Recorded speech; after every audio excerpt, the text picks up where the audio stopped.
kita pernah dapat konsulan diabetes pada bayi, anak gitu ya, sampai rentangnya sekitar usia pubertas gitu. Ya, yang di underline bahwa anak bisa kena diabetes loh, kencing manis gitu ya. Pada anak-anak itu enggak harus obesitas dulu bisa kencing manis, karena dia prosesnya autoimun, jadi kayak lupus gitu. Jadi badannya menyerang badannya sendiri sehingga pabrik insulinnya itu rusak ya. Jadi karena insulinnya rusak, tinggal 10% yang bekerja itu kayak nggak cukup untuk mengcover metabolisme, sehingga dia akan terjadi kencing manis. Tapi data di kita, anak dengan DM tipe 1 itu lebih jarang dijumpai keluarga dengan diabetes. Karena prosesnya kan beda, dia autoimun ya. Jadi lebih sering dijumpai kondisi autoimun yang lain, misalnya ada gondok yang di leher, hipertiroid, hipotiroid pada pernikahan yang darahnya dekat ya, mungkin nikah dengan sepupu seperti itu.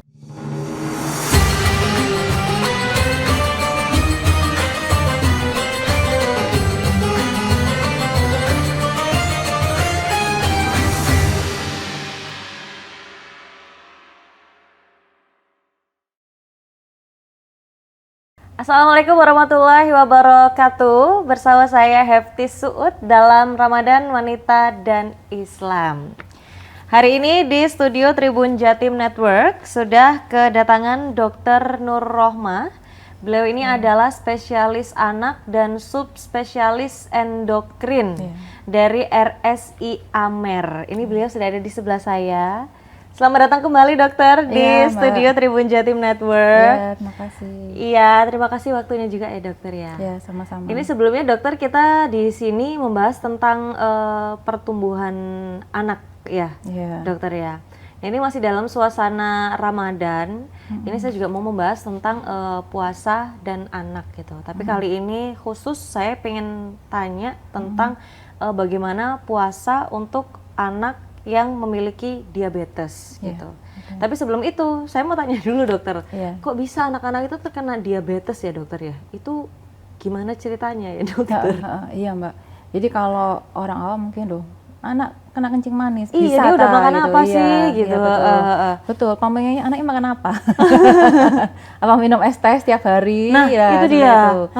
Nah itu pada anak-anak itu memang bisa kena kencing manis, Bapak Ibu sekalian, ya mom and dad sekalian.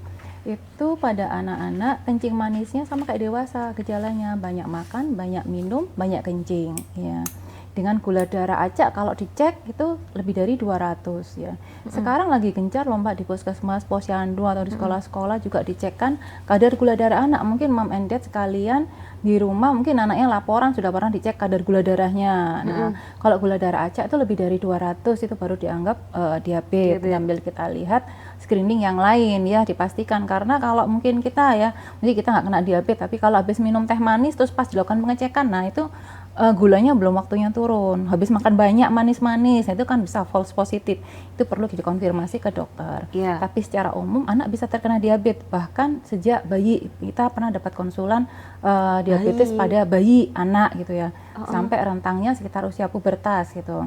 Ya, yang di underline bahwa anak bisa kena diabetes loh, kencing manis gitu ya. Apa aja sih macam diabetes atau kencing manis pada anak? Iya. Yang pertama, yang paling banyak ya Mbak, itu DM-nya tipe 1. Itu anaknya langsing ya, artinya dia tidak gemuk karena mungkin mindset kita biasanya orang dewasa yang gemuk mungkin 100 kilo atau lebih itu berisiko kencing manis. Pada dasarnya nggak harus 100 kilo juga kan. Ya pokoknya obesitas itu resiko kencing manis. Nah, pada anak-anak itu nggak harus obesitas dulu bisa kencing manis, karena dia prosesnya autoimun, jadi kayak lupus gitu. Jadi badannya menyerang badannya sendiri sehingga pabrik insulinnya itu rusak ya. Jadi karena insulinnya rusak, tinggal 10% yang bekerja itu kayak nggak cukup untuk mengcover metabolisme, sehingga dia akan terjadi kencing manis. Itu DM tipe 1 namanya. Yang tipe 2 itu yang mirip kayak di dewasa, jadi gemuk, resistensi insulin, kemudian jadi diabetes. Ya, seperti itu. Nah, salah satu penyebabnya tadi kan kurang suatu bayi. Monogenik yang tadi bilang tadi ya, di bayi gitu. Itu penyebabnya apa tuh dokter kalau yang bayi? Yang bayi itu kalau yang tipe 1 dan tipe 2 itu kan banyak gen ya. Banyak gen terus berinteraksi ya. kayak kita mau bikin apa ya, ya kita bisa umpamakan mau masak sop gitu ya, bumbunya banyak, gennya banyak, kemudian kalau jadi penyakit gitu ya, pada 20% kerentanan genetik jadi penyakit. Kalau yang bayi itu kurang dari 6 bulan atau onset pada kondisi remaja itu namanya monogenik. Jadi gennya itu satu yang bertanggung jawab, single gene disorders, tapi gejala klinisnya variasinya lebar. Mulai dari sesak ya, pada kondisi yang berat mungkin pasien diabetes dewasa mungkin ada yang sampai sesak, mungkin pemirsa Mam Endoderma lebih familiar dengan diabetes pada dewasa ya.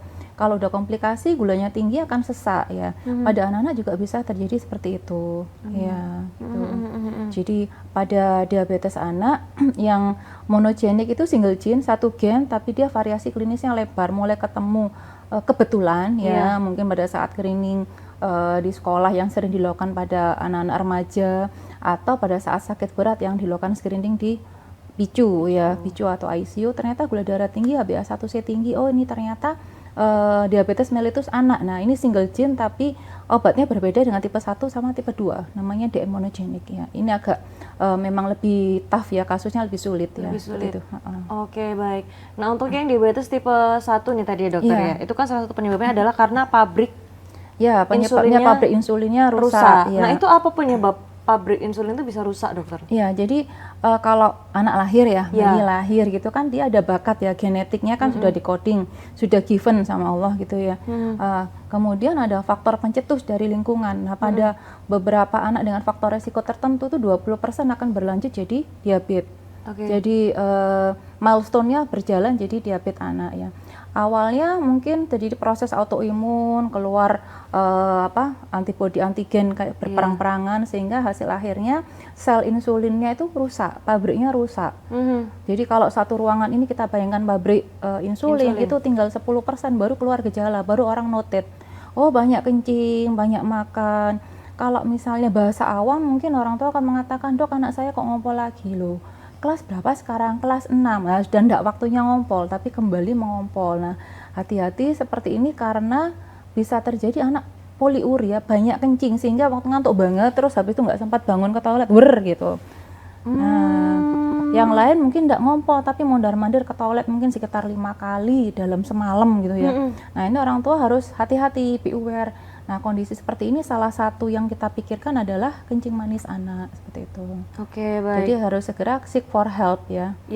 Sebelum terjadi komplikasi yang lebih lanjut. Lebih lanjut. Gitu. Nah, itu orang tua bisa tahu sedini apa, dokter, kalau anaknya mungkin punya kecenderungan diabetes atau mungkin udah menderita diabetes?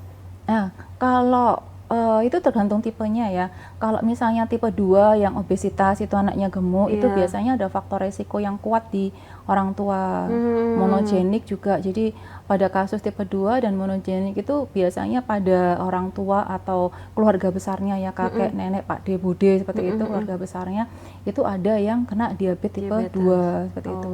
Tapi data di kita anak dengan DM tipe 1 itu lebih jarang dijumpai keluarga dengan diabetes. Karena prosesnya kan beda, dia autoimun ya. Jadi lebih sering dijumpai kondisi autoimun yang lain, misalnya ada gondok yang di leher, hipertiroid, hipotiroid pada pernikahan yang darahnya dekat ya, mungkin nikah dengan sepupu seperti itu. Pada suku tertentu kan memang menikah pada satu suku ya. Iya. Oh, itu beresiko juga. Beresiko tinggi terjadi proses autoimun. Salah satunya dari DM tipe 1. Ya. Jadi seperti badan itu menganggap badannya sendiri itu musuh. Ya, istilahnya autoimun proses ya. Jadi karena dianggap musuh, perang-perangan ya, kasaran perang-perangan, lo prajuritnya mati. Prajuritnya itu ternyata pabriknya insulin. Iya, sehingga gula darahnya akan tinggi dan klinisnya yang kita lihat dari dokter ya, akan banyak makan, banyak minum, banyak kencing dan BB-nya turun. Ketika kita cek kadar gula darah sesaat ya kan lebih dari 200. Kita konfirmasi HbA1c juga lebih dari 6,5. Ya, seperti itu nih, hati-hati. Jadi yang di-aware-kan ya sebelum cek itu kan, nah pola makannya dan BB turun, banyak kencing, itu hati-hati. Baik. Kalau kasus yang pernah dokter tangani usia paling muda berapa nih dokter, anak-anak? Ya, yang monogenik tadi, yang bayi Mbak. Bayi? Iya, bayi. Waktu itu dikonsulkan karena sesak ya. Kemudian kita lakukan tata laksana, ternyata kita cek loh, ternyata diabetes mellitus bayi gitu. Dan ini lebih challenge ya, maksudnya tata laksananya lebih khusus. Dia berbeda dengan tipe 1 dan tipe 2. Tapi alhamdulillah pada saat itu anaknya survive dan kontrol ke kita sampai sekarang. Alhamdulillah ya, tumbuh kembangnya bagus sekarang. Alhamdulillah gitu. Jadi apa namanya, kalau untuk diabetes anak-anak nih dokter, itu apakah dia bisa sembuh? Treatmentnya sama atau enggak dengan diabetes yang dewasa? Kalau dewasa itu sebagian besar tipenya tipe 2 ya. Nah pada anak sebagian besar tipenya tipe 1. Ini kalau tipe 1 itu dia kan karena proses autoimun ya. Jadi kalau misalnya Mbak di rumah gitu ya, rumahnya itu ada 10 kamar, yang 1 kamar aja yang fungsional gitu. Kan nggak bisa bermanfaat ya karena dia tidak fungsional gitu. Jadi Mbak akan berusaha mempermak 9 kamar itu yuk pecarani supaya bisa bekerja gitu kan. Nah Mbak kan membeli dari luar, mendandani ya, merimak ya, seperti itu pokoknya biar bisa bekerja lagi. Sama dengan DM tipe 1. Jadi sampai sekarang ada teori stem cell ya, dimasukkanlah itu stem cell-nya masuk ke pankreas supaya menumbuhkan, supaya bisa berfungsi lagi. Ternyata di riset bilang itu mengurangi dosis insulin sementara, atau bahkan beberapa pasien bisa tidak perlu pakai suntik insulin sementara, tapi setelah itu tetap autoimunnya itu bekerja terus gitu. Jadi insulin yang datang, yang dikasih lewat stem cell itu kan masuk, dirusak lagi karena autoimunnya masih jalan gitu. Oh baik. Jadi karena autoimun jalan, destruksinya terus, sehingga anak dengan DM tipe 1 secara teori sampai sekarang masih memerlukan insulin, di mana kebutuhannya berubah-ubah sesuai usia, pubertas, seperti itu. Baik. Jadi nggak bisa contohan antara pasien A dan pasien B, meskipun usia dan jenis kelamin, berat badannya memper gitu ya, kebiasaannya makan beda juga hitungannya. Beda juga ya kebutuhan insulinnya. Kebutuhan insulinnya akan berbeda. Oke, baik. Jadi itu harus benar-benar dihitung ya, dokter ya, kebutuhan insulinnya dia gitu. Nah, kalau misalnya karena dia membutuhkan insulin gitu kan dokter ya. Apakah bisa gitu anak dengan diabetes itu ikut menjalani ibadah puasa Ramadan? Ya, itu pertanyaan yang menarik ya, Mbak. Jadi kita biasanya sebelum puasa Ramadan akan mengadakan edukasi buat pasien-pasien dengan DM tipe 1, karena dosis insulin dan makan kan kita atur lagi selama pasien-pasien puasa supaya puasanya aman ya. Karena isu ini juga termasuk isu hangat di internasional ya. Enggak semua pasien dewasa pun juga boleh berpuasa dengan diabetes mellitus. Nah, pada anak-anak apalagi challenge yang besar. Dia yang pertama pada anak yang belum balik, sebetulnya kan belum wajib ya. Tapi anak-anak seneng puasa ya, karena teman-temannya puasa juga. Betul. Jadi orang tua akan mengonsultasikan, dokter boleh enggak anak saya puasa? Justru willingness-nya itu dari anak dan keluarganya gitu. Jadi kita akan membantu dan melihat rapotnya, karena tiap pasien itu ada rapot catatan gula darah, kan mereka ngecek gula darah sebelum makan, 2 jam PP, setiap makan pagi, siang dan malam, dan kita akan melihat flashback apakah ini habis rawatan ya, habis dirawat di ICU dengan komplikasi atau tidak. Kalau memang aman, kontrol gulanya aman, HbA1c aman, insya Allah dokter akan meng-ACC ya. Kemudian akan dibantu untuk mengatur ulang ya dosis insulinnya. Karena kalau puasa kita makannya jadi sahur dan berbuka, siang kan tidak makan. Jadi untuk insulin yang diberikan pada saat makan siang akan di-skip. Tapi insulin yang untuk mediasi metabolisme yang long acting itu akan kita koreksi. Biasanya kita turunkan. Karena akan lebih fatal resiko hipo ya, gula darah rendah. Kalau gula darah tinggi masih bisa kita koreksi, berikan insulin low dose seperti itu. Tapi kalau rendah kan harus mokel, harus makan, harus ada asupan gula supaya memperhatikan dia survive safety seperti itu. Oke, baik. Nah, supaya anak-anak diabetes ini bisa puasa dengan safety gitu ya, dokter. Berarti kan harus ada gejala-gejala yang perlu diketahui gitu. Apakah ini puasanya bisa lanjut ataukah harus stop? Nah, itu gimana dokter? Apakah itu bisa dilihat oleh orang tuanya, bisa dirasakan sendiri, atau harus ada pemeriksaan khusus gitu? Ya, jadi secara kasat mata gitu bisa nggak dimonitor sama orang tua dan pasien ya. Sebenarnya kalau pada orang tua dan pasien pada saat edukasi pra-Ramadan itu kita akan edukasikan hati-hati pada kondisi gejala-gejala hipoglikemi, gula darah rendah. Misalnya kalau dibayangkan mom and dad sekalian ya, misalnya makan pagi skip ya, siang nggak makan, malam sudah geliang ya, berkunang-kunang, orang yang diajak bicara bisa kelihatan double yang geliang, buram ya. Nah, itu salah satu gejala yang menandai kondisi gula darah rendah. Nah, itu yang kita edukasikan kalau anak-anak ada mulai lemes ya, blur vision ya, mulai berkunang-kunang, segera cek gulanya. Kalau gula darahnya memang rendah, harus segera makan yang manis-manis supaya gula darahnya kembali stabil untuk safety-nya. Seperti itu. Dan selama ini dari kita lihat reportnya, yang pasien-pasien di rumah sakit kami insya Allah aman, tidak ada yang sampai gula darah rendah sampai harus tidak pernah boleh puasa dalam satu Ramadan itu, insya Allah banyak yang aman ya. Baik. Kalau sebenarnya puasa sendiri ya dokter ya, khususnya kayak mereka hanya boleh makan di waktu sahur dan buka, itu ada positif negatifnya nggak untuk anak dengan diabetes? Ya makannya jadi lebih teratur ya, karena ada sahur dan ada buka gitu. Dan kita edukasikan supaya tidak skip sahur, karena pada saat sahur itu juga kita memberikan insulin yang mengcover kebutuhan basal ya. Jadi badan itu meskipun tidur ya, itu tetap ada kebutuhan metabolisme, itu perlu di-cover oleh insulin yang cukup. Ya, jadi ndak lantas karena anak puasa terus insulinnya stop, kan ndak ada makanan dok selama pagi sampai siang, metabolismenya nggak istirahat, itu tetap jalan terus gitu kan. Ya, jadi tetap kita berikan insulin tapi dosisnya diturunin. Nah, tetap kita edukasikan supaya ada sahur. Ndak sahur gimana? Ndak sahur ndak ada insulin ya, nanti gula darah malah tinggi mbak, nggak cukup ya. Jadi kebutuhan nutrisi kita isi, insulin kita isi supaya bisa mengcover kebutuhan sampai buka.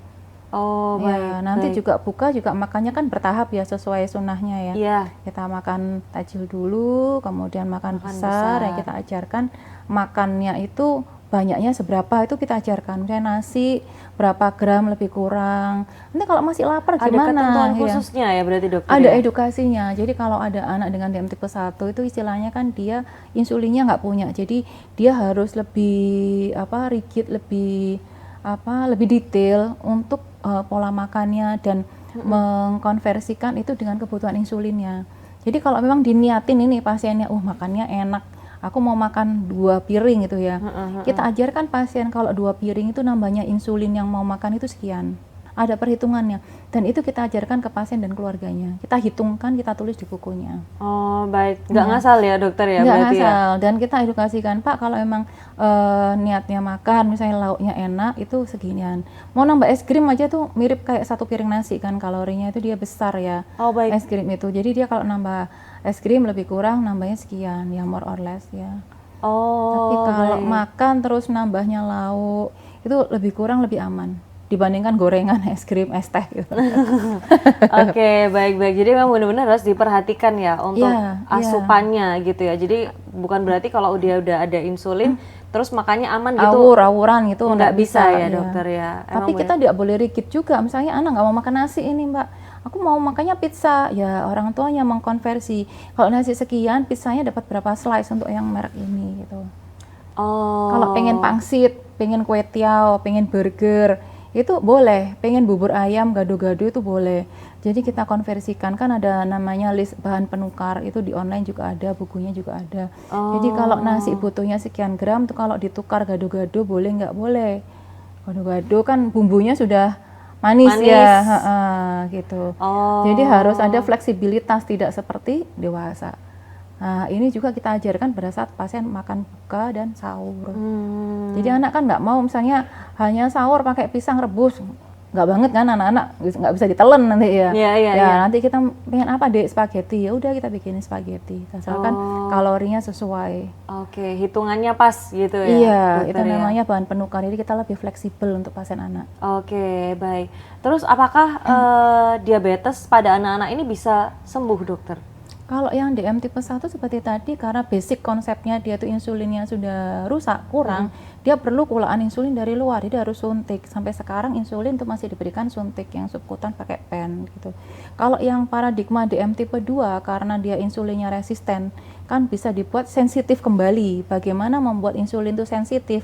Itu kita bisa exercise sekitar 30 sampai 60 menit itu ya, bisa 4-5 kali sehari dengan intensitas yang sedang berat ya, moderate to vigorous activity, itu insya Allah secara teori bisa mengembalikan sensitivitas dari insulin. Ya. Jadi ini termnya bahwa anak dengan DM tipe 2 tidak selamanya harus pakai insulin atau minum obat seperti itu. Jadi DM tipe 2 itu sebetulnya kan insulinnya ada, tapi dia tidak sensitif. Kalau HbA1c-nya tinggi, itu dia perlu insulin. Sementara nanti kalau dia kembali HbA1c yang baik gitu ya, insulin bisa kita lepas dari dokter anak endokrin. Jadi mom and dad semua jangan takut kalau misalnya ada gejala ke arah diabetes, segera seek for help gitu loh, didiagnosis nanti biar dapat terapi yang sesuai. Kalau DM-nya tipe 2, tidak semua pakai insulin. Kalau HbA1c tinggi pakai insulin, kalau sudah membaik pada kunjungan berikutnya nurut gitu ya, pola makan dan obatnya teratur, insya Allah bisa berubah jadi obat minum dan kedepannya bisa lepas. Itu yang type 2. Karena beda cerita dengan tipe 1. Tipe 1 tuh sudah gudang insulinnya itu sudah rusak habis gitu. Itu baru ketahuan sama dokter ya, 10% itu baru gejalanya keluar. Ya, seperti itu. Baik. Terima kasih dokter penjelasannya tentang diabetes pada anak-anak dan juga apakah mereka bisa berpuasa.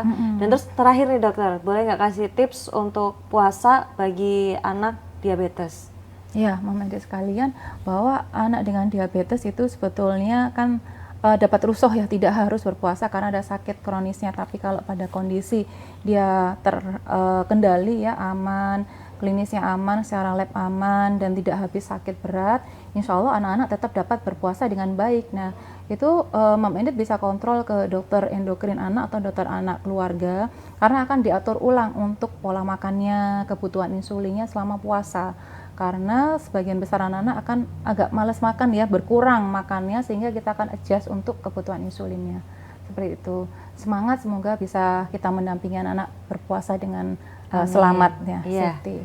Amin. Jadi itu poinnya ya dokter ya, boleh berpuasa tapi keselamatan diri tetap nomor 1 ya, khususnya untuk anak dengan diabetes gitu ya. Baik, terima kasih dokter atas informasinya, tipsnya juga. Terima kasih sudah menjawab semua pertanyaan-pertanyaan tadi. Semoga bermanfaat juga buat teman-teman di rumah, buat Tribuners yang nonton, dan semangat puasanya. Baik, sementara sampai sini dulu Ramadan Wanita dan Islam bersama saya dan Dr. Nur Rohmah dari RSI Amer. Kita mau pamit undur diri dulu ya dokter ya. Nanti kalau ada pertanyaan-pertanyaan lain boleh dokter main ke sini lagi ya. Baik, terima kasih. Sekian dari saya, Hefti Suud, dan juga Dr. Nur Rohmah, spesialis anak, subspesialis endokrin dari RSI Amer.